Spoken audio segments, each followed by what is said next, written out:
alikuwepo mtu mmoja mwema kwa dini yake na ibada zake. Pamoja na wema katika ibada, pia alikuwa ni mtu mtenda wema kwa mama yake mzazi. Adda laha taamaha wa sharabaha, kijana huyu alikuwa amemtimizia mama yake chakula na kinywaji. Wa ghassala laha thiyabaha, alikuwa akimwoshea nguo zake. Wa nadhafa laha firashaha, na pia alimfanyia nadhifu mahala pake pa kulala. Analala mahala safi pazuri, anavaa nguo safi nzuri, anakula chakula bora, kinywaji safi. Mtoto anamhudumia mama yake, ibada za Mola wake katekeleza huyu bwana.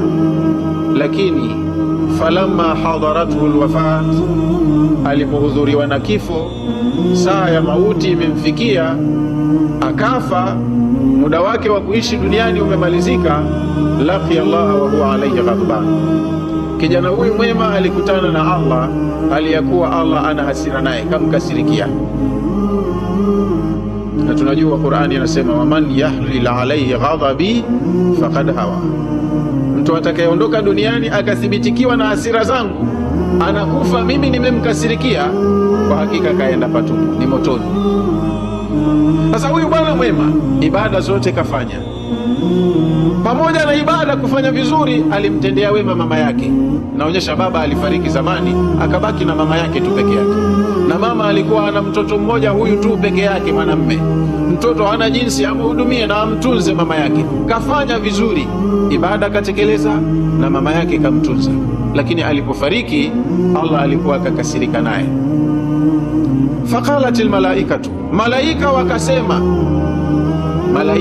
wakasema subhanaka allahumma bihamdik, Mola wetu umetakasika, huna aibu wala kasoro, si dhalimu, hupendelei, umetakasika.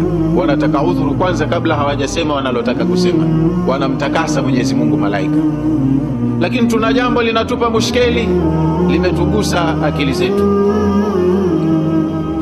Baada ya kutoa tamko la tasbihi, ndo wakawasilisha malalamiko yao. Inna abdaka hadha ma alimna alayhi min su'in, Mola wetu mja wako huyu ambaye yuko mbele yako hapa, ambaye umekasirika naye, sisi hatulielewi kwake baya hata moja.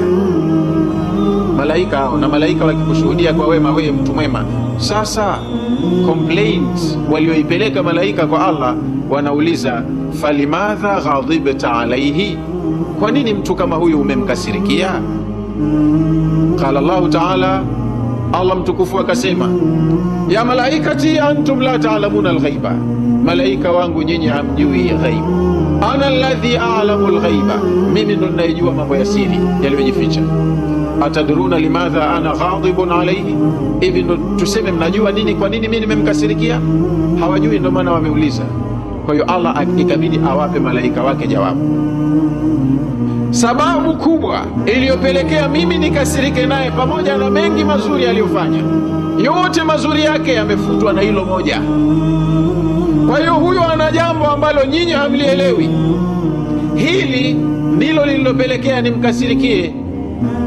Innahu, hakika ya mtu huyu, ma adda laha taaman, hakumpapo huyo mama yake chakula hivyo akimpa, wala sharaban, wala hakumpapo mama yake kinywaji hivyo mlivyoona anampa, wala thiyaban, wala hakumpapo huyu mama yake nguo vile mlivyomuona akampa nguo akamvisha, ila isipokuwa kila anapofanya hayo, wa huwa yakulu, yani anafanya hayo huku anasema fi qalbihi, kwenye moyo wake anajisemea mwenyewe kimoyomoyo, Allahumma khudhha wa arihni minha, Allah mchukue tena huyu dingi na mimi kunipumzishe naye.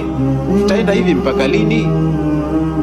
Nachoka tena na mie, na mambo yangu mengi ya kufanya. Haya anajisemea mwenyewe moyoni, hakumdhihirishia hata mama yake, hajapata kutamka. Lakini Allah kilimkera kitendo cha huyu kufikiria mabaya kwa mama yake. Kwa hiyo hili moja hili limefuta mazuri yote aliyofanya, kafa na Allah Mola wake kamkasirikia.